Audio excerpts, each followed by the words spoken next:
don't want to be involved in conspiracy theories. You know, there are lots of them. They can go on. We can speculate on that forever. What we really need to know is how those buildings came down.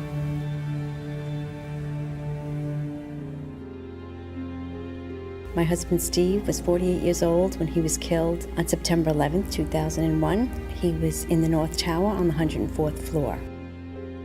There are so many unanswered questions, and that's scary to me. We never had answers. Nobody ever stopped to have a scientific investigation.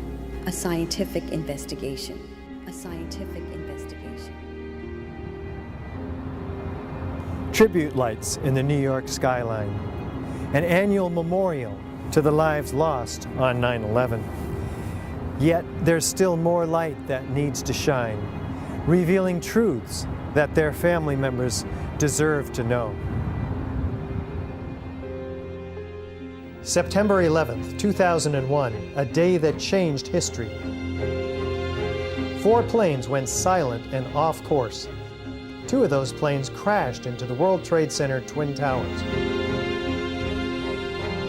Several columns were severed, and the jet fuel ignited fires that spread over several floors.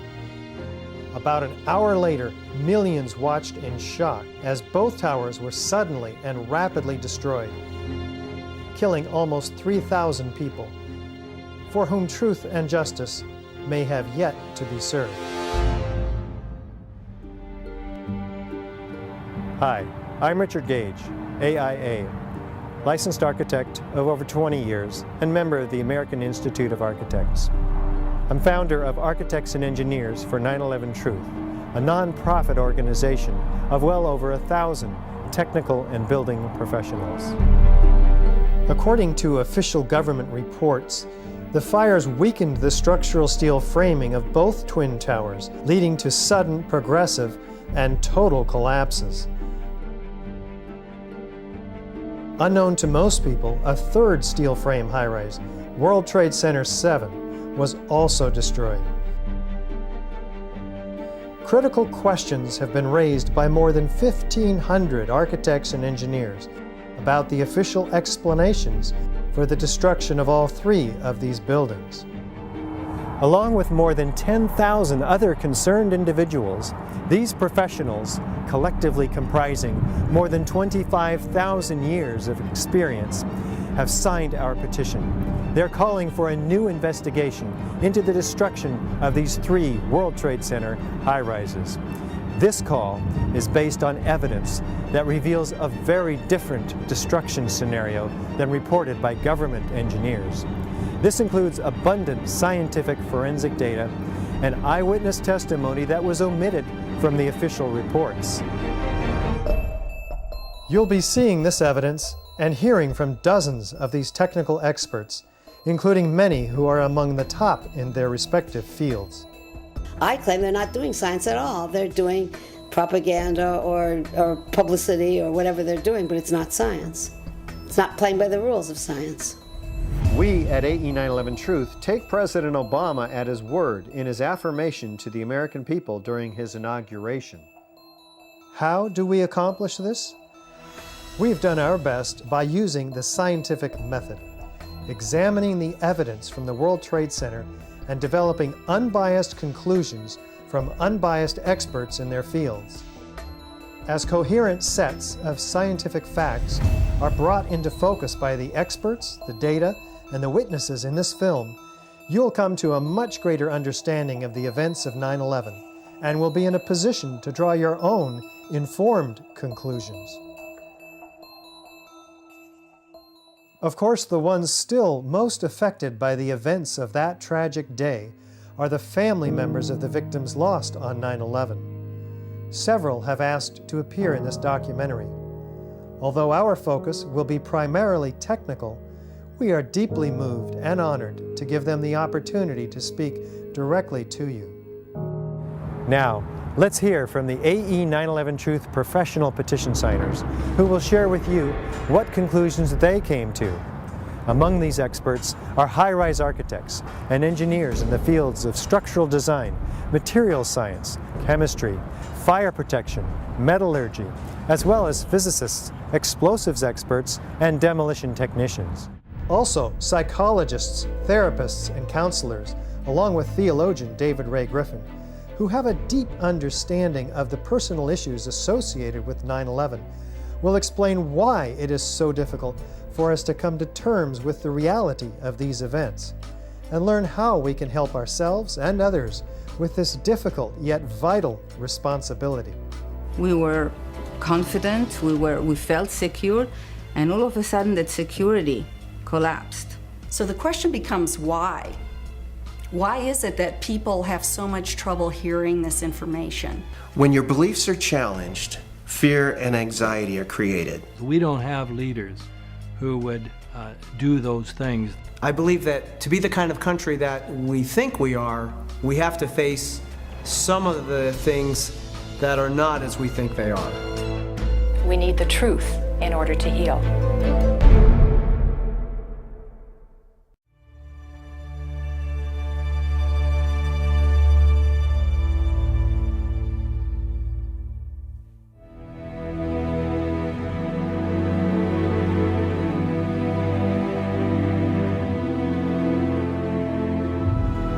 The new World Trade Center Building 7 looms above the site of its original. Building 7 was a 47-story high-rise, not hit by an airplane. Yet it was the third modern steel-frame skyscraper to collapse rapidly and symmetrically on 9/11. It was a football field away from the North Tower and sustained minor damage from falling debris. Building 7's precipitous collapse was blamed on normal office fires. I'm Steve Barish, founder and president of Barish Architects and Associates, Inc., a 33-year-old architecture planning and engineering firm. One of the things that really interested me is how quickly the Tower 7 fell. It fell within 7 seconds approximately from top to bottom.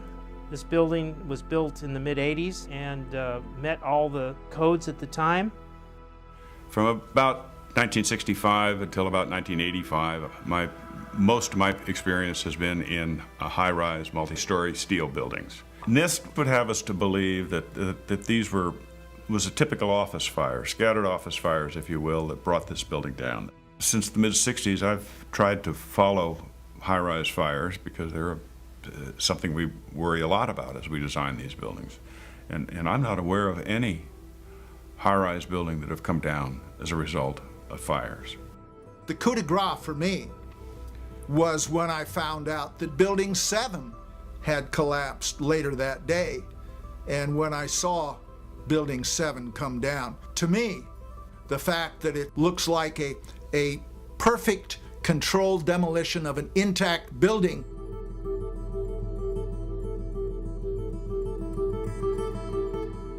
I mean, that's what I call a smoking gun.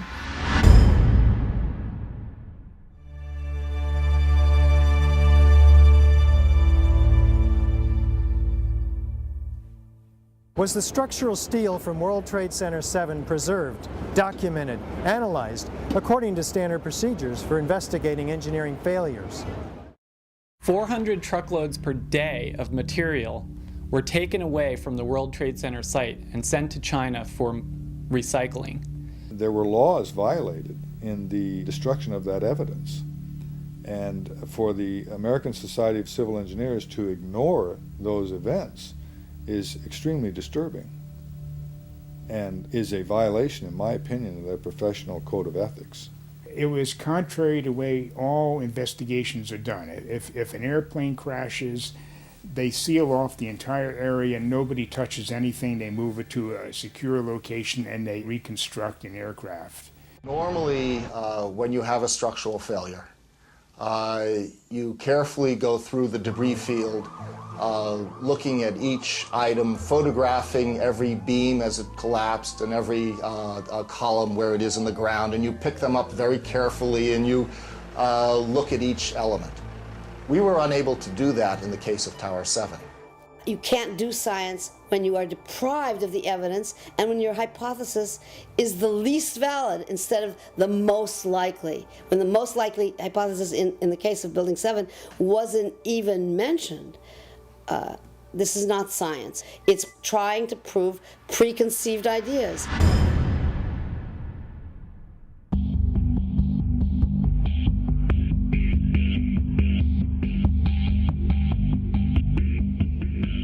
Was a proper investigation performed that might have revealed the use of accelerants or explosives in World Trade Center 7's destruction? NIST concedes that they found no evidence for explosives. So then we asked them, well, did you look? And they said, no, we did not look for explosives or residues of explosives. Big explosion. Blew us back into the 8th floor. I'm okay, all right? Here, hold on. You want to call your mother or something? Just the fact that there were explosions means they need to be investigated. Keep your eye on that building as they coming down. The building is about to blow up. Moving back. We are walking back. There's a building about to blow up.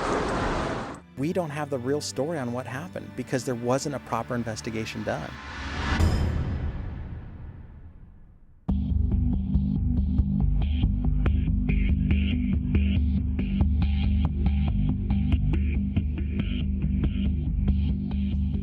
World Trade Center 7 collapsed because of fires fueled by office furnishings. It did not collapse from explosives or from fuel oil fires. As reported by the New York Times, engineers were baffled by the collapse of Building 7. Since no steel frame high-rise has ever completely collapsed due to fire, how are we to understand this mysterious event? High-rise buildings simply do not collapse due to fire. There has never been until 9/11 an experience where a high-rise building that was steel frame completely collapsed. There have been fires burned longer in similar structures without any collapse. This claims the fires were very large, very hot, and long-lasting, when in reality, observation, which has been researched by many people, shows these fires did not last very long. They were not in the locations where NIST claims they were at given times. I'm a fellow of the American Institute of Architects. For the 40-plus years that I've been practicing architecture, I have designed a variety of buildings from small houses to high-rise office buildings. Some of the high-rises that I've worked on are 1-shell and 2-shell here in Houston. I was project manager for a 22-story office building in Akron, Ohio. Later in the day, when World Trade Center 7 collapsed, they had already showed us pictures of a few fires in that building, and I mean, they weren't even raging. And how could that cause a building to collapse as if it were imploded? Couldn't happen.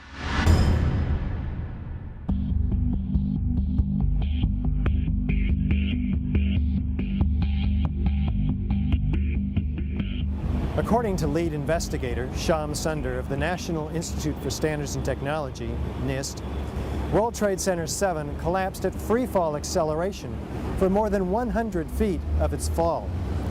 What does the speed of the collapse reveal to us? Essentially, in less than 7 seconds, Tower 7 came down upon itself. It's just like taking your car keys out and just dropping them. That's how fast the building came down, for over 100 feet. And the only way you can get that is when there's zero resistance. And so what we're looking at is a building just coming straight down, falling right through itself with zero resistance.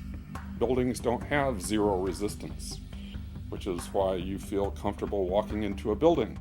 This building had 40,000 tons of structural steel in its structural system, and that is intended to keep it from going anywhere. NIST is telling us that the building below it ceased to exist for the first few seconds of the collapse of the building. Well, things in physics just don't cease to exist and cease to resist the forces that are on them. The building didn't disappear so the building can fall for 100 feet at free fall speed. That's impossible. That's a violation of the fundamental law of physics that says that for every action, there's an equal and opposite reaction. If floors fall, they tend to fall and are braced by the floor directly beneath it. And there's some delay there. Because of redundancy, because of all the other columns in the building that were not affected. Even if a floor were to collapse, it still wouldn't be able to collapse all of the connections simultaneously at the rate that it did without secondary explosions.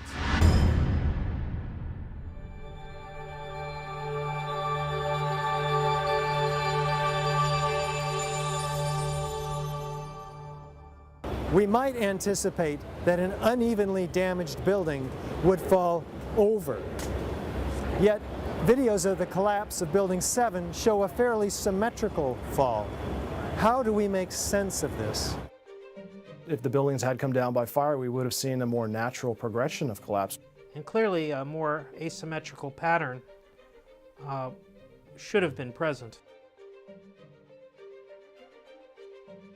The symmetry is the smoking gun. It cannot happen that when you have asymmetric damage, you will get a perfectly symmetrical collapse. The exterior columns on the outside as well as on the inside at the bottom would have to be severed almost at the same time. I worked for Controlled Demolition Incorporated, CDI, the top-rated explosives demolition firm in the world. What I saw, it was a classic implosion. The center of the core, the penthouse area, starts to move first, and then the building follows along with it. That's another indicator that this NIST report is very suspect. When it's all finished, the outside walls are piled one on top of the other right in the middle of the building. Just like a house of cards if it were coming down. According to NIST, the failure occurred at column 79 on level 12. This means basically they're talking about a single columnar collapse or failure that resulted in a total collapse of the building. That just does not make any sense.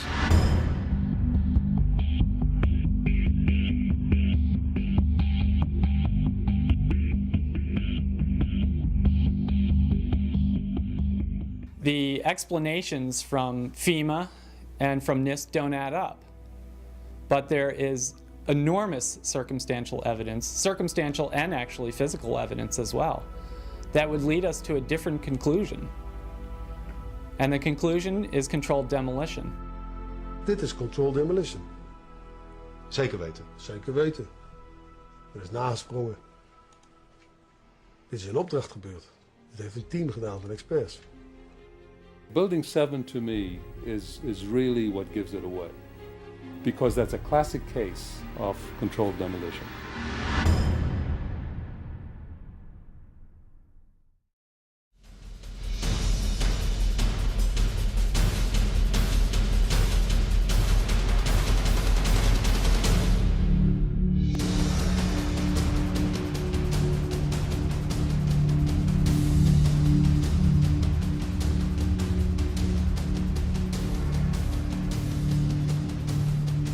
This is the original site of the World Trade Center Twin Towers. Construction is now underway where dramatic new facilities are being erected. Just 10 years ago, the planes hit the towers, cutting through some exterior and interior supporting structural steel columns. The fuel from the planes ignited office fires across several floors. According to the official reports, the structural steel frame was weakened and failed, causing a total progressive collapse of each tower. Does the official explanation make sense? Was there a comprehensive investigation that examined all of the evidence? I walked into the office and the first words that I heard was, "A plane's just run into the World Trade Center." And my initial thought was, well, that's okay. It's built to withstand a 707. It did not seem possible that these towers that were designed to withstand the impact of a 707 could possibly collapse in such a short order of time from the time that they were hit. The majority of the jet fuel was burnt up instantly in the big fireball, and it was gone. The fires that were left were office furnishings and carpet and things like that. A lot of things in these kind of buildings have to be fire resistant by nature. It's required by code. So there really isn't a whole lot of fuel in there to begin with. The media portrayed these fires as being extremely hot, but the fires were not that hot in World Trade Center 1 and 2. If you look at the NIST zone data, you could see this. And to use our own powers of observation, you could tell by seeing these fires and seeing black smoke come out the windows. That means that the fires were oxygen starved, and it was incomplete combustion. And so it was a low temperature fire. I looked up in a manual the burning temperature of jet fuel and found that under the conditions that existed at the World Trade Center on 9/11, that jet fuel had to have been burning at about 750 degrees Fahrenheit. I also noticed that the official explanation of what happened there was that the heat from the fire supposedly softened the steel and thereby brought the buildings down. If you have a flame at 750 degrees, you can hold that flame under a steel beam forever, and you'll never reach a high enough temperature to bend steel, let alone melt it. So immediately I knew at that point that the official explanation was dead wrong.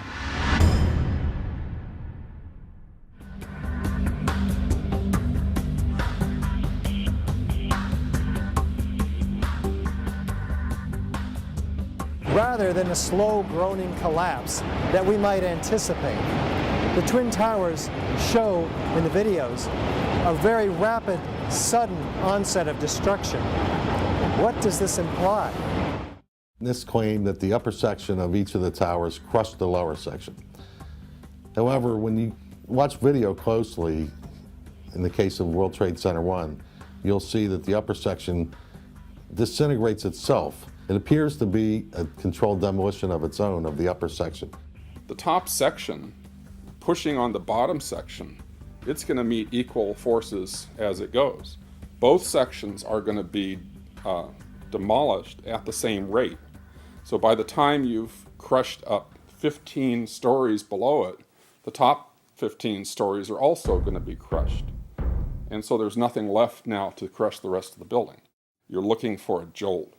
That this thing, if it actually comes down and hits, you should be able to see the point at which they actually impact, because it would actually slow down the motion of the falling block. Before the tower started collapsing from the top, the antenna started to fall. And the antenna, of course, was over the middle of the elevator shafts. I'm very familiar with the interior structure that surrounded the elevator shafts and the accessibility which the elevator companies had 24/7. It wouldn't be a problem once you gained access to the elevator shafts. Then a team of loading experts would have access to all the core columns and beams. The rest could be accomplished at that point by just the right kind of explosives for the job at hand. The only way that I can see that the towers could have collapsed is that the interior columns were compromised.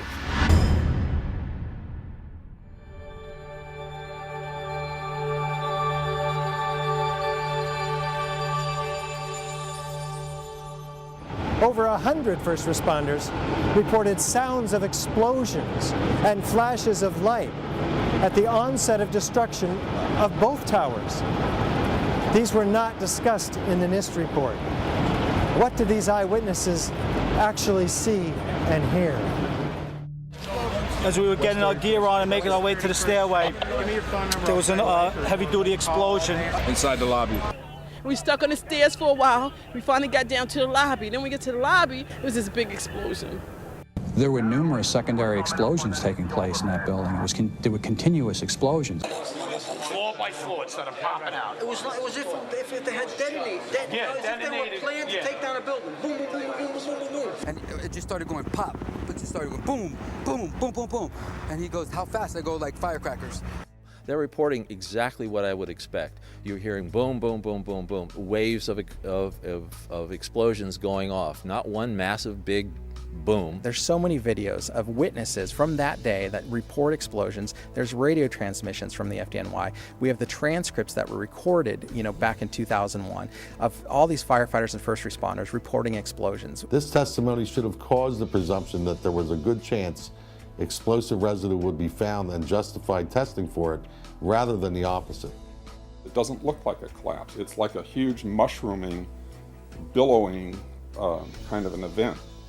That whole thing looks nothing like a building falling down. It's a building being blown up. That's what the physics shows. Yet they refuse to consider the possibility that explosives or some other form of demolition device could have been used to cause the collapses of the towers. And the fact that controlled demolition is consistent with all the available technical evidence. And the response to that request for correction is NIST simply saying they're unable to provide a full explanation for the total collapse, even though that was their task given to them by Congress.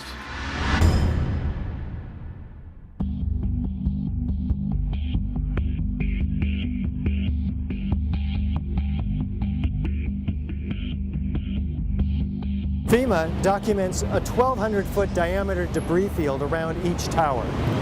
Videos show multi-ton steel sections of hundreds of individual steel pieces ejecting out of the towers at 60 miles an hour for a distance of 600 feet.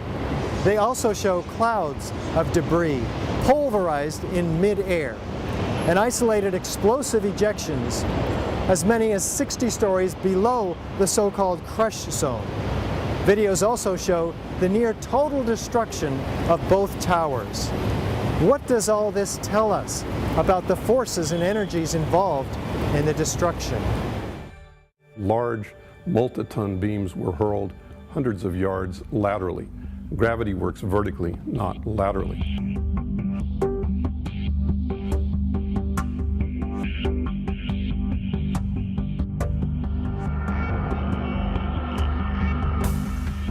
So something's happening to throw these things horizontally at those kinds of speeds. And here it is trailing white smoke the whole time.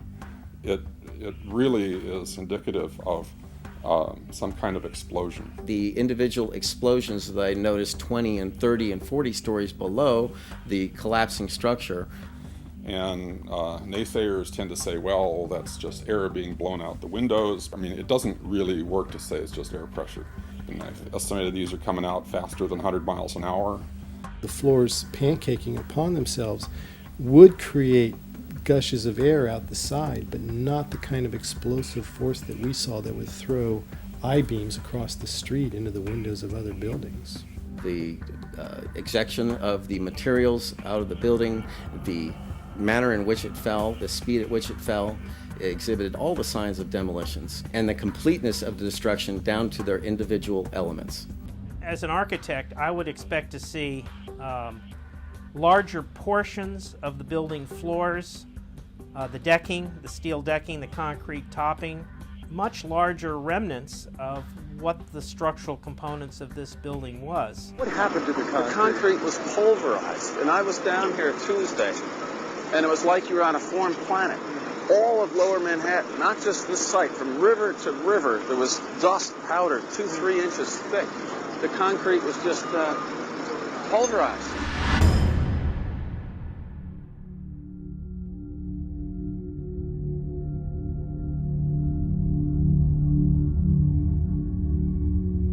In its report on World Trade Center 7, which came out in May of 2002, FEMA documents in Appendix C steel that has been melted and even partially evaporated, resembling Swiss cheese. What are we to make of this? I'd like to know why NIST excluded the evidence of melting steel. Why is this not included? Why is this forensic evidence not being included in the report?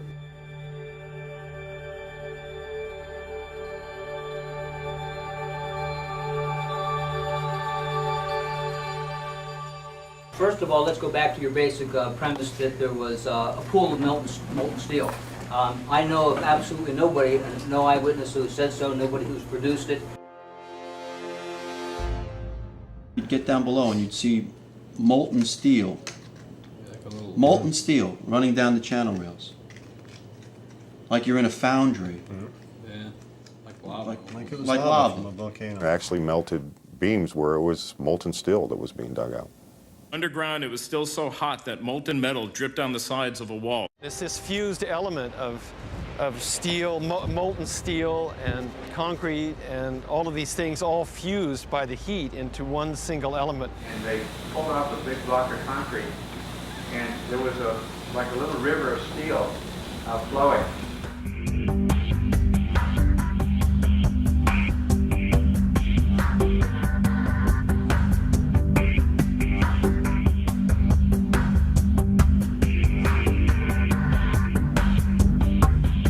Many witnesses, firemen, and lots of people described the flowing molten metal, iron or steel, at extremely hot temperatures. And John Gross categorically denied their observations, so that because their observations don't fit his preconceived notion, he not only ignored evidence, he denied evidence.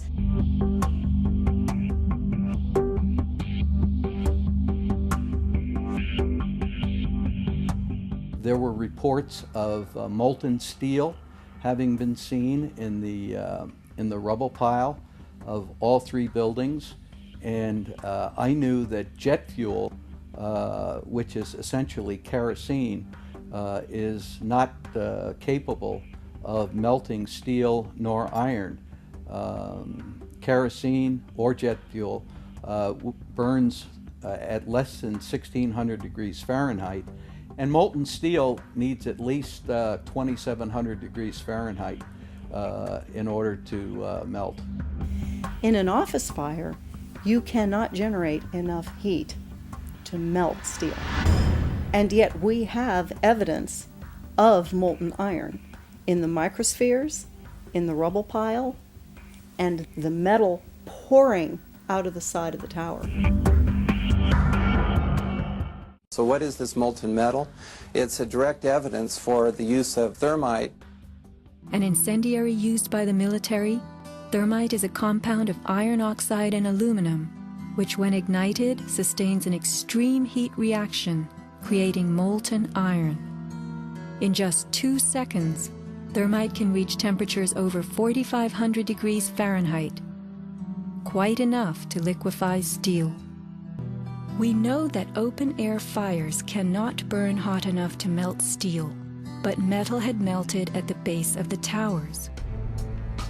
I found a pore in the steel that had pure sulfur embedded in the pore, which I thought was very strange, and so that's when I really started looking for sulfur and finding it in more abundance in some of these phases.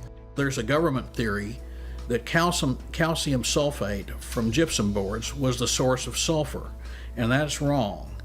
Calcium sulfate cannot undergo any kind of a chemical reaction that produces the element sulfur, and we're not dealing with any kind of compound of sulfur. When we're talking about sulfidation, we're dealing with the element sulfur.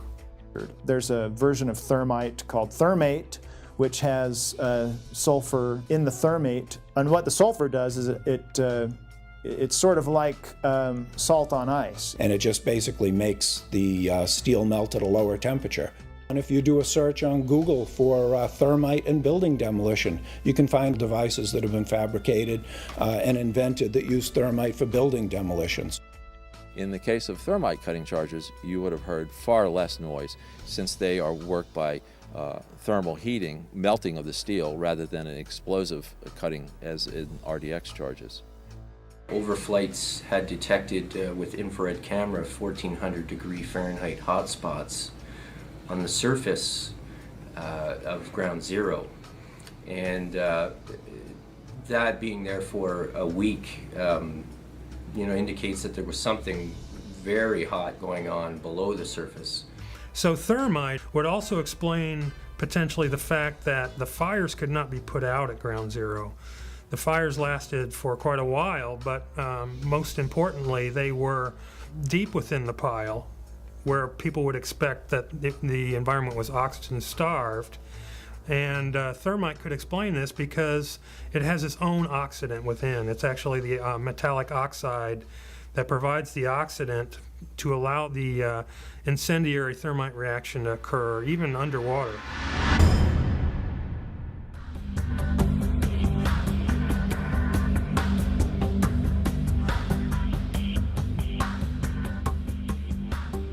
As much as 6% of the World Trade Center dust consisted of tiny, previously molten iron spheres. What does this tell us about the temperatures generated in the tower's destruction? When the USGS collected samples of the World Trade Center dust, they found the iron microspheres. Insofar, the USGS does not have a valid explanation for the presence of these iron microspheres. So what do the microspheres contain? Iron is the main element, and then it has smaller portions of aluminum, sulfur, a trace of manganese. Most of them are less than about 1/10 of an inch in diameter, and they're spherical.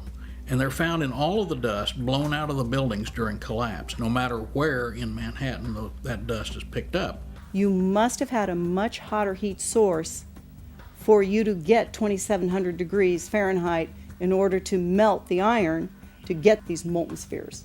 Your heat source must be something like a chemical reaction, an exothermic chemical reaction that reacts, in the case of thermite, reacts at 4,500 degrees Fahrenheit. My contention, based on finding thermite residue in the dust, is that it happened before. It didn't happen after in the fires that ensued in the rubble pile afterwards. It's all the characteristics of the microspheres, along with what I see in the attack of the beams that were actually found, tell me that thermite was involved in melting those steel beams.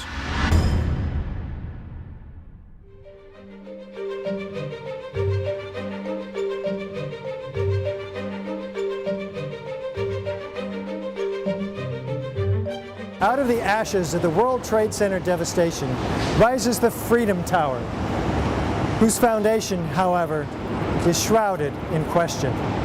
For example, in the World Trade Center dust, an international team of scientists find an advanced form of highly energetic nanothermite composites. What is it, and where does it come from? In the dust, we found what we characterize as unreacted thermitic material in the shape of some very tiny red-gray chips. And in the reaction they produce molten iron, which is the prime indication of a thermitic reaction. And such a reaction can be used to destroy steel structures. What we have found is a modern version of thermite, which we call nanothermite, which is produced in a different way. It is not just two powders being mixed. The material is actually built from the atom scale up. We call it the bottom-up procedure, which is what you do in nanotechnology. The ingredients are much smaller, which means they're reacting faster and they are more easily ignited. The primary elements in the red material are aluminum, iron oxide, as well as silicon and carbon.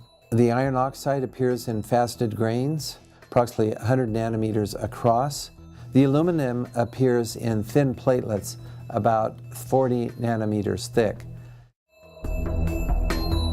This is discussed in our paper in the Open Chemical Physics Journal, published in April of 2009. So far, none of these papers have been refuted in the literature, the scientific literature. So that means they are unchallenged in the scientific sense. They stand as an indictment, really, of the official story of 9/11.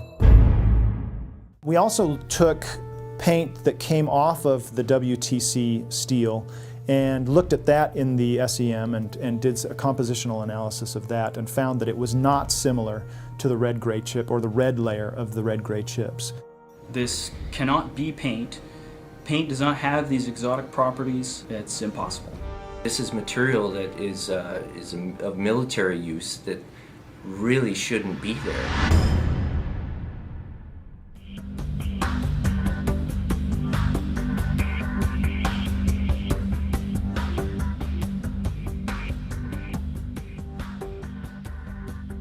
You don't need to be an engineer or an architect to see what happened to those buildings.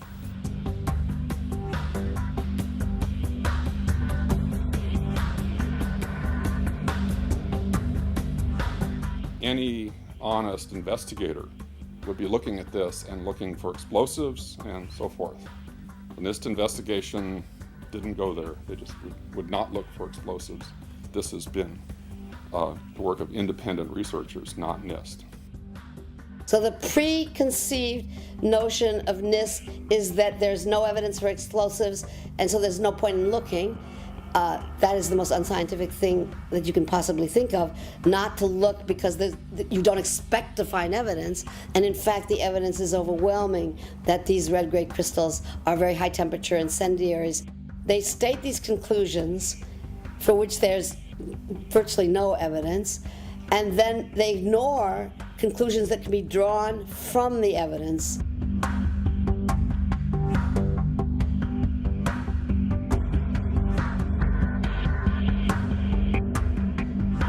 The only way that a building can accelerate as it collapses is by having pre-engineered, precisely timed, and precisely placed explosives. In other words, controlled demolition. We have a professional responsibility, and I urge every engineer and architect and demolitions expert and anybody that has any knowledge in this field to examine the evidence and stand up and be counted, because the rest of the world is depending upon us. We know we've been lied to about 9/11. We don't know for sure who did it. We don't know exactly how they did everything. And that's why we need a new investigation to find out. We do know that there was a massive cover-up, that there was evidence hidden and destroyed. The American people absolutely need the truth of 9/11.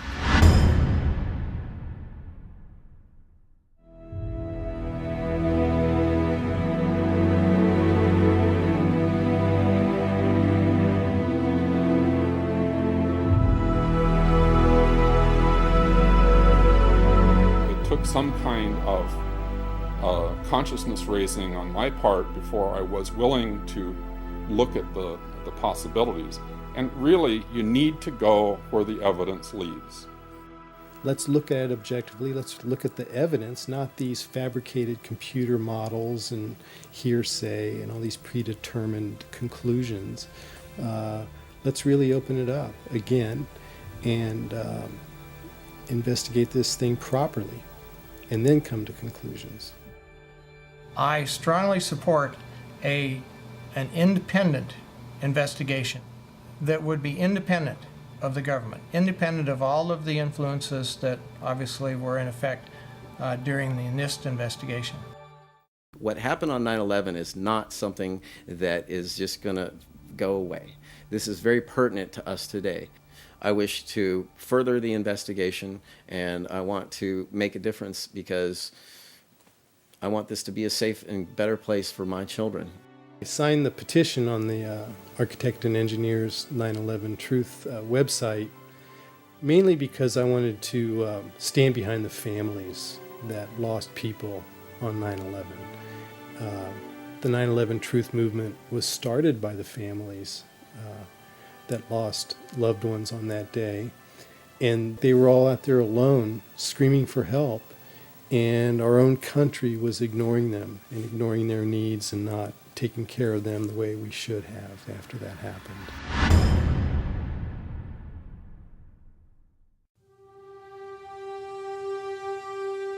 Most of us who have lived with the events of 9/11 have, as a result, experienced some kind of trauma. It can be very difficult to come to terms with what actually happened at the World Trade Center. In fact, someone told me recently, "I wouldn't believe what you're telling me even if it were true." Our petition signers with psychological expertise have stepped forward to offer their insight. While this segment is clearly outside the knowledge base of the architects and engineers for 9/11 Truth, these experts in psychology highlight their valuable experience for us as to why this evidence can still be so difficult for people to accept. As we know, the horrors of what happened on 9/11 were televised all over the world, and they were televised, in fact, live. We witnessed the deaths of almost 3,000 of our fellow Americans. We know this had a very severe and traumatic impact on a majority of the population. At this point, we have 9 years of hard scientific evidence that disproves the government theory about what happened on September 11th, and yet people continue to be either oblivious to the fact that this information exists or completely resistant to looking at this information. So the question becomes why? Why is it that people have so much trouble hearing this information? From my work, I think we would be remiss not to look at the impact of trauma. Many people respond to these truths in a very deep way. Some have a visceral reaction like they've been punched in the stomach. To begin to accept the possibility that the government was involved is like opening Pandora's box. If you open the lid and peek in a little bit, it's going to challenge some of your fundamental beliefs about the world. If we can think of our worldview as being sort of our mental and emotional home, I think all of us will do just about anything to defend our homes, to defend our families. And so I see that with people, and I saw that with myself when my brother tried to talk with me about it, of don't mess with me, don't mess with my home, don't mess with my comfort with how things are. About a week later, I read a lengthy article by Professor Griffin about why he believes the official account of 9/11 cannot be true. And it was a very well-researched article. It was in my office at the time. I sat there and I felt my stomach churning. I thought maybe I was going to be sick. And I leaped out of my chair and ran out the door and took a long walk around the block, around several blocks, and just broke down. I understand now that what was happening was my worldview about my government being in some way my protector, almost like a parent, had been dashed, and it was like being cast out into the wilderness, I think is the closest way to describe that feeling. And I sobbed, felt like the ground had completely disappeared beneath my feet. And I knew at some point during the walk that I knew that I was going to have to become active in educating other people about this, that for me to retain any sense of integrity, I was going to have to take some action. I couldn't just let something like this go. When we hear information that contradicts our worldview, social psychologists call the resulting insecurity cognitive dissonance. For example, with 9/11, we have one cognition, which is what the official story of 9/11, what our government told us, what our media repeated to us over and over, that 19 Muslims attacked us. On the other hand, we have what scientists, researchers, architects, engineers are now beginning to tell us, which is that there is evidence that shows that the official story cannot be true. So now we've lost our sense of security. We are starting to feel vulnerable. Now we're confused. 9/11 Truth challenges the beliefs that our country protects us and keeps us safe, and that America is the good guy. When your beliefs are challenged, fear and anxiety are created. In response to that, our psychological defenses kick in, and they protect us from these emotions. Denial, which is probably the most primitive psychological defense, is the one most likely to kick in when our beliefs are challenged. And it's a very, very uncomfortable state to be in. And eventually our mind shuts off. Just like when a computer is overloaded, our minds get overloaded. We can't handle it anymore and we shut down. And what some of us will tend to do is deny the evidence that's coming our way and stick to the original story, the official story, and to try to regain our equilibrium in that way. Another thing we can do is decide to look at the conflicting evidence and be sincere and be open-minded and look at both sides of the issue and then make up our own mind about what reality is. Here are a few of those spontaneous initial reactions to hearing the contradictory evidence about 9/11. I don't want to know the truth, or I'd become too negative and psychologically go downhill. I'm not sure I want to know. If this is true, then up would be down and down would be up. My life would never be the same. Fran, I refuse to believe that many Americans could be that satanically treasonous. Someone would have talked. But these are beliefs. They are not scientific facts. But these beliefs do keep us from looking at the empirical evidence. Whenever we say, I refuse to believe, we can be sure that the evidence that's coming our way is not bearable and that it's conflicting with our worldview much too much. As I thought about all of these responses, I realized that what is common to every one of them is the emotion of fear. People are afraid of being ostracized, they're afraid of being alienated, they're afraid of being shunned, they're afraid of their lives being inconvenienced, they'd have to change their lives, they're afraid of being confused, they're afraid of psychological deterioration, they're afraid of feeling helpless and vulnerable. And they're afraid that they won't be able to handle the feelings that are coming up. None of us want to feel helpless and vulnerable. Healing comes through facing the truth, experiencing it, allowing the feelings to come in, so that if there are feelings of fear that perhaps these events were caused by something that we haven't thought about yet, dark elements within our society, for example, we'll let that come in and explore it. Let the light shine on whatever happened. This will be the most healing process. After World War II, part of the way that Jewish people honored the dead was by making sure that the truth was known and that the value of these people was respected. Not pursuing the truth about 9/11 disrespects the value of the life of the people that died. Thinking that we're above such things, that it could happen in other countries, but it couldn't happen here, that's a lack of humility, and that's excessive pride. And so not being able to see our dark side or our weaknesses is the most dangerous thing. A feature of American history that makes us particularly liable to this pride is this notion that's called exceptionalism, that America is the exceptional nation.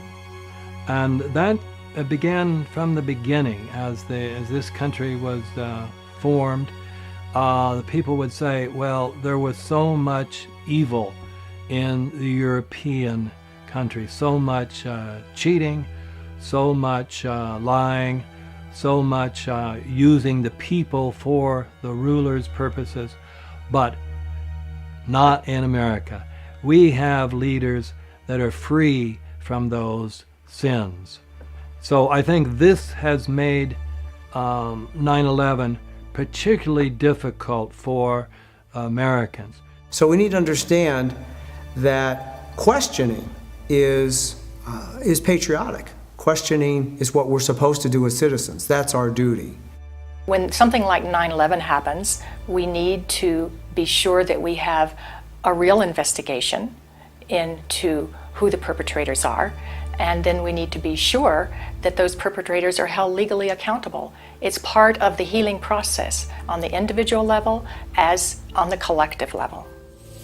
We need the truth. in order to heal.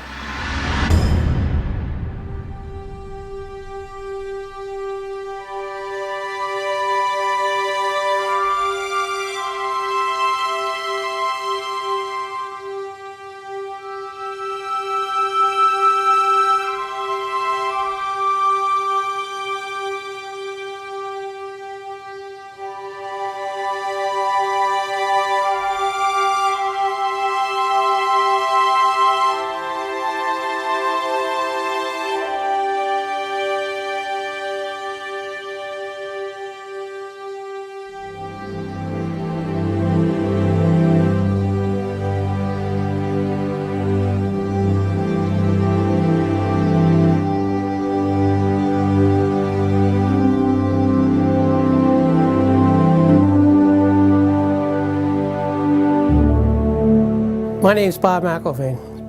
I'm from right outside the Philadelphia area, and I'm the father of Bobby McIlvaine, who was killed in the lobby of the North Tower on September 11, 2001. He was one of the first 10 bodies found. We took him home that week.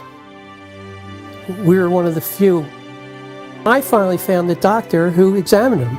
All his injuries were in the face, the front of his face was blown off, massive cuts in his chest and his right arm were blown off. To me, that means explosion. What happened on September 11th was the tragedy where Neil was on Flight 175 and it crashed into the second tower. And I can't imagine what happened to him. My brother was my best friend. David has always been a firefighter. My brother went in to save people's lives. I'm a family member trying to find out the answers to the murder of 3,000 plus people.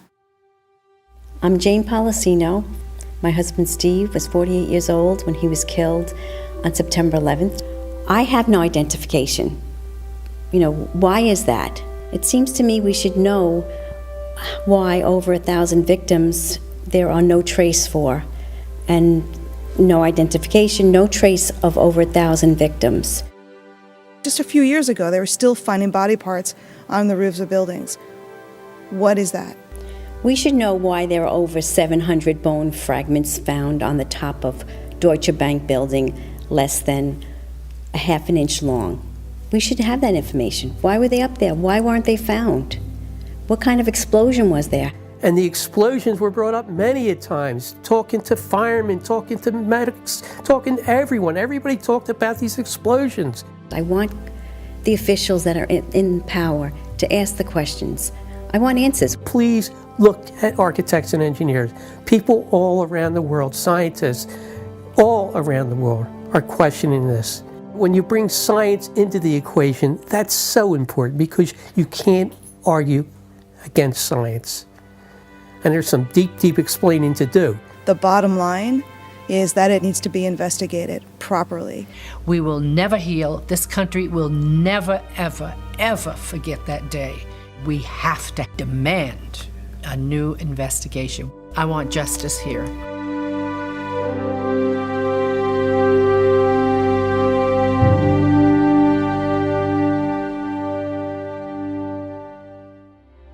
The forensic evidence that you've seen is very real. New light has been shown. A third beam now reaches into the pitch black sky and stands in for the still officially unexplained free-fall destruction of the World Trade Center Building 7. The obvious dark truth about Building 7 may very well provide the key to justice for the victims of family members of the destruction of the Twin Towers. The country owns this. We were all victims. You all should want answers. It's not just ours, not just mine. We all lost something that day.